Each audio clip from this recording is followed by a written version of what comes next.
저는 오늘 회장님께 사표를 내밀기로 결심했습니다. 30년을 모신 분께, 내 아들의 군번을 쥐어주신 분께, 아내 장례식 날 내 손을 붙잡고 함께 울어주신 분께, 그 봉투를 품에 넣고 출근하던 아침, 저는 핸들을 잡으면서 생각했습니다. 이게 정말 맞는 일인가? 처음 회장님 차에 앉은 건 제 나이 32이었습니다. 그때 저는 공장 물류 트럭을 몰다가 회사 구조조정으로 잘린 지 석 달 됐을 때였어요. 아내 뱃속엔 아이가 7달이었고 통장 잔고는 40만 원이었습니다. 소개로 연결된 면접 자리였는데 솔직히 기대도 안 했어요. 운전 몇 년 됐어요? 12회 됐습니다. 사고는? 없습니다. 회장님은 저를 한참 보셨어요. 눈이 참 날카로운 분이셨는데 그 눈빛이 뭔가를 재는 것 같았습니다. 사람을? 저는 시선을 피하지 않았어요. 피할 이유가 없었으니까. 가족은? 임신한 아내 있습니다. 월급은 회사 기준대로야. 근데 한 가지만 물어볼게.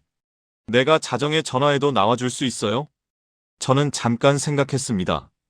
그리고 대답했어요. 나오겠습니다. 근데 아내가 산기가 있으면 그날만큼은 먼저 연락드리겠습니다.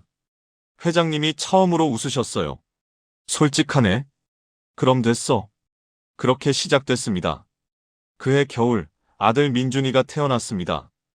회장님은 제가 병원 간다고 하자마자 얼른 가봐요 하셨어요. 당신 일정이 있으셨는데도요. 택시 잡으실 테니 걱정 말라고. 그때 저는 그게 그냥 사장이 직원한테 하는 말인 줄 알았습니다. 아내는 산후조리를 친정에서 했어요. 저는 낮엔 회장님 모시고 밤엔 병원 들렀다 집에 오는 생활을 2달쯤 했습니다. 지쳤지만 행복했어요. 민준이 얼굴만 보면 피로가 다 날아갔으니까요. 근데 민준이가 3살 되던 해였습니다. 아내가 쓰러졌어요. 처음엔 단순 빈혈인 줄 알았어요. 그런데 검사 결과를 듣던 날 의사가 저한테 따로 오라고 하더니 조용히 말했습니다. 난소암이라고. 3기라고. 저는 그날 주차장에서 1시간을 핸들에 이마를 받고 있었어요. 울지도 못했습니다. 머릿속이 하얘서. 그 다음날 아침 회장님 모시러 갔는데 회장님이 보자마자 아셨어요. 무슨 일 있어요? 저는 아무 말도 못했습니다. 그냥 운전만 했어요. 신호에 멈춰섰을 때 회장님이 조용히 물으셨습니다. 집사람이요? 고개를 끄덕이는 게 전부였어요. 회장님은 그날 스케줄을 2개 비우셨습니다. 저한테 아무 말 안 하시고요. 그냥 일찍 들어가자고 하셨어요. 집에 모셔다 드리고 나오는데 회장님이 차창을 두드리셨어요. 병원 좋은데 알아봐 줄게. 내가 아는 교수가 있어. 그게 다였어요. 큰 말 없이. 그냥 그 말 한마디가 왜 그렇게 울컥했는지 모릅니다. 아내는 2년을 싸웠습니다. 항암 치료를 3차례 받았고 머리카락이 다 빠졌고 몸이 반쪽이 됐어요. 근데 끝까지 민준이 앞에서 웃었어요. 그게 아내였습니다. 강한 사람. 회장님 소개로 연결된 교수님이 정말 잘 봐주셨어요. 덕분에 1년은 더 버텼다고 의사가 말했습니다. 마지막 반년은 저도 무너지는 게 느껴졌어요. 잠을 제대로 못 자고 회장님을 모셨으니까요. 한 번은 신호를 그냥 지나쳤어요. 다행히 사고는 안 났는데 회장님이 뒤에서 말씀하셨어요. 오늘 나 약속 없어. 그냥 드라이브나 해요. 저는 한강변으로 천천히 달렸습니다. 회장님은 아무 말 없이 창밖을 보셨어요. 저도 아무 말 안 했어요. 근데 그 침묵이 참 따뜻했습니다. 이상하게도 아내가 가던 날은 새벽 2시였습니다. 병원에서 연락이 왔어요. 민준이는 제 어머니 댁에 맡겨둔 상태였고 저는 혼자 병실에 들어갔습니다. 아내 손이 이미 차가웠어요. 저는 그 손을 한참 잡고 있었습니다. 뭔가 해줘야 할 말이 있을 것 같았는데 아무 말도 안 나왔어요. 그냥 잡고 있었어요. 동이 틀 무렵 회장님이 오셨습니다. 아무도 연락을 안 드렸는데 나중에 들으니 병원 쪽에서 회장님 비서한테 연락이 갔대요. 회장님이 그렇게 해두셨다고. 회장님은 아무 말 없이 제 옆에 앉으셨어요. 그리고 제 손을 잡으셨습니다. 저는 그때서야 울었습니다. 이분이 왜 이러실까? 나는 그냥 직원인데. 그런 생각이 드는 동시에 그런 생각이 드는 제 자신이 부끄러웠어요. 민준이를 키우는 건 생각보다 훨씬 어려웠습니다.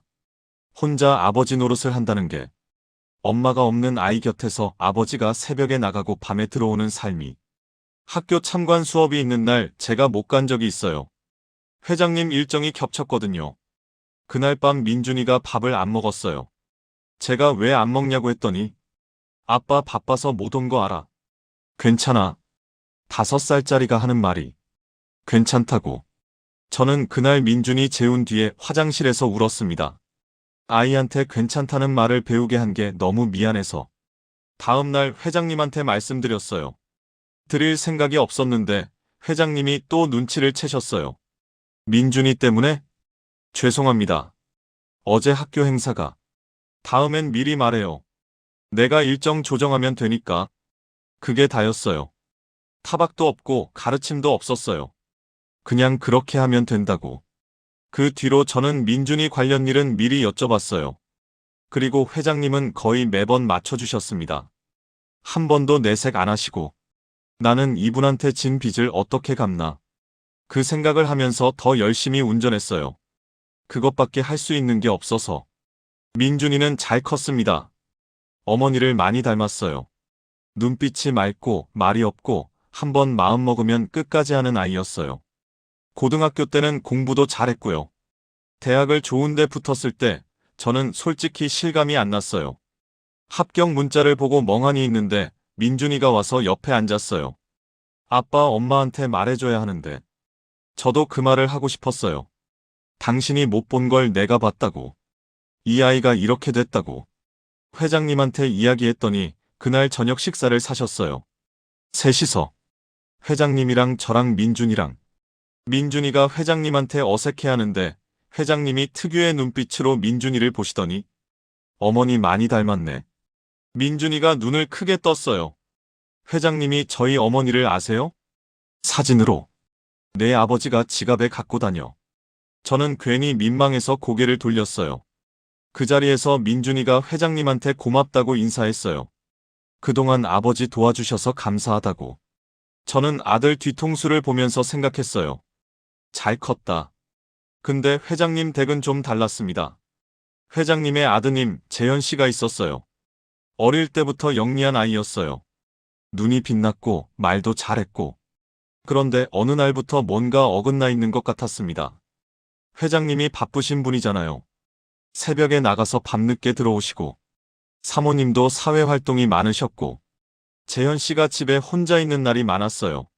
제가 회장님 차 빼러 들어가면 재현 씨가 현관에 앉아서 만화책 보고 있는 날도 있었고요. 한 번은 제가 재현 씨한테 말을 걸었어요. 학교 어떠냐고. 그냥요? 친구는? 재현 씨가 저를 봤어요. 그리고 짧게 말했습니다.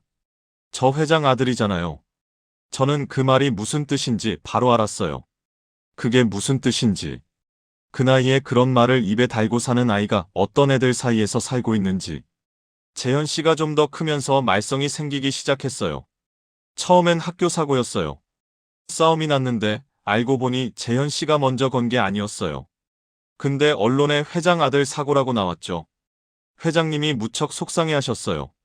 저는 옆에서 그걸 보면서 재현 씨가 먼저 맞은 거 아닌가 하는 생각이 들었지만 말을 안 했습니다. 제가 할 이야기가 아닌 것 같아서. 그 다음엔 무단결석이었어요. 하나씩 하나씩 쌓이면서 회장님과 재현 씨 사이가 점점 멀어졌어요. 둘이 같은 집에 있는데 말이 없었습니다. 제가 회장님 차 태워드릴 때 회장님이 핸드폰만 보고 계시는 날이 있으면 그게 재현 씨 때문인 날이 많았어요. 재현이는요? 한 번은 제가 여쭤봤어요. 회장님은 한참 있다가 말씀하셨어요. 모르겠어. 내가 뭘 잘못한 건지. 저는 아무 말도 못했어요. 그 무게가 느껴졌거든요. 근데 한편으로는 이상하게도 재현 씨가 나쁜 아이라는 생각이 안 들었습니다. 재현 씨는 그렇게 성인이 되어 군대에 갔습니다. 그러다가 반년쯤 지났을 때 민준이한테서 전화가 왔습니다. 민준이도 군복무 중이었거든요. 아빠, 재현 씨랑 같은 부대야. 진짜? 응. 근데 아빠 회장 아들이라고 선임들이 좀 이상하게 대해. 저는 그 말을 듣고 가슴이 철렁했어요. 아, 그게 군대에서도. 내가 좀 챙겨줘도 되지? 아빠 도움받은 거 생각하면 이제 내가 뭔가 해줄 차례인 것 같아서 저는 대답을 못했어요. 이 아이가 언제 이렇게 컸나? 민준이가 왜 그런 말을 했는지 저는 압니다. 아이가 자라면서 제 입에서 회장님 얘기를 얼마나 들었는지, 회장님이 어떤 분인지를 보면서 컸으니까. 그 후로 민준이가 재현 씨를 챙기기 시작했습니다. 직접적으로 감싸는 건 아니었어요. 그냥 자연스럽게 같이 운동하자고 하고, 밥 먹을 때 말 걸고, 모르는 거 있으면 알려주고. 재현 씨는 처음엔 경계를 했대요. 뭔가 목적이 있어서 친한 척 하는 거라고 생각했다고. 너 아버지가 회장 운전기사 아니야? 그러면 우리 아버지가 너한테 뭐 시킨 거 아니야? 야, 나 그냥 아버지한테 회장님 아들이 힘들어 보인다고 들었어. 그게 다야. 근데 솔직히 말하면 우리 아버지가 너희 아버지한테 진 빚이 많아. 그 빚을 내가 갚는 거라고 생각해. 복잡하게 생각하지 마. 재현 씨가 한참 있다가 말했대요. 그게 더 이상하지 않아? 뭐가? 그냥 갚겠다고 하는 게. 이상하면 어때? 나는 그냥 그러고 싶어. 그해 말, 재현 씨가 민준이한테 처음으로 속 이야기를 했대요. 나 사실 회장 아들이라서 맞은 적 있어. 중학교 때 아버지한테 말 못했어. 바쁘신 거 알고 말하면 더 크게 될 것 같고. 그러다 보니까 그냥 혼자 삭혔는데 어느 순간부터 그냥 아무것도 하기 싫어졌어. 아버지 보면 뭔가 복잡하고. 회장님이 몰랐겠네. 응. 근데 회장님은 진짜로 너 걱정하셔. 내가 봐도. 그걸 몰랐던 게 아니야. 근데 어떻게 말해? 아버지한테 나 힘들다고. 아버지가 힘드신 거 아는데. 저는 그 이야기를 민준이한테 들으면서 숨이 막혔어요. 어른들이 모르는 사이에 아이들은 그렇게 혼자 크는 거구나. 회장님도 모르셨을 거예요. 그 시절에 아드님이 그런 일을 겪은 걸. 그리고 왜 틀어지기 시작했는지를. 이 이야기를 회장님한테 해드려야 하나 말아야 하나. 저는 한동안 그 생각을 했습니다. 재현 씨가 전역하는 날 부대 정문 앞에서 저는 회장님 차를 세웠어요. 회장님이 아드님 데리러 직접 오신 거였거든요. 재현 씨와 민준이가 같이 걸어 나오는 모습을 보고 회장님이 차 밖으로 나오셨어요. 아드님 보고 한동안 가만히 서 계셨어요. 뭔가 하시려다가 그냥 어깨를 두드리셨어요. 재현 씨가 그 손을 붙잡았어요. 저는 그 장면을 보면서 고개를 돌렸습니다. 아, 이상하게 눈이 뜨거워져서. 민준이가 제 옆에 와서 불렀어요. 아빠. 흥. 우리 잘 된 거지? 흥. 그로부터 2달 뒤였어요. 회장님이 운전 중에 뜬금없이 말씀하셨어요. 박 기사. 예, 회장님. 나 요새 재현이 보면서 생각하는 게 있어. 저는 백미러로 회장님을 봤어요. 표정이 좀 달라 보이셨어요. 재현이가 사람이 됐어. 근데 그게 내 덕이 아니더라고. 민준이 덕이야. 나는 회사는 잘 키웠는지 모르겠는데 자식은 잘 못 키웠어. 솔직히. 회장님, 저는 민준이를 혼자 키운 게 아닙니다. 무슨 소리야? 회장님이 계셨으니까 키울 수 있었어요. 학교 행사 때마다 일정 맞춰주신 거, 아내 병원 소개해 주신 거, 장례식 날 새벽에 오신 거. 제가 민준이한테 늘 하는 말이 있어요. 은혜는 갚는 게 아니라 이어가는 거라고. 그 말을 저는 회장님한테 배웠습니다. 회장님이 저한테 하셨던 것처럼 사셨으니까요. 백미러를 보니까 회장님이 창밖을 보고 계셨어요. 그리고 조용히 말씀하셨어요. 나는 그냥 같이 산 거야. 내가 뭘 한 게 아니라. 그게 제일 어려운 겁니다, 회장님. 그날 저녁 저는 품속에 있던 사표를 꺼냈습니다. 한참 들여다봤어요. 그리고 천천히 찢었습니다. 회장님한테 사표를 낸다는 건 어떻게 보면 이제 더 이상 빚이 없다는 말이었어요. 충분히 갚았다는 말이기도 하고. 근데 그날 차 안에서 나눈 이야기를 들으면서 저는 깨달았어요.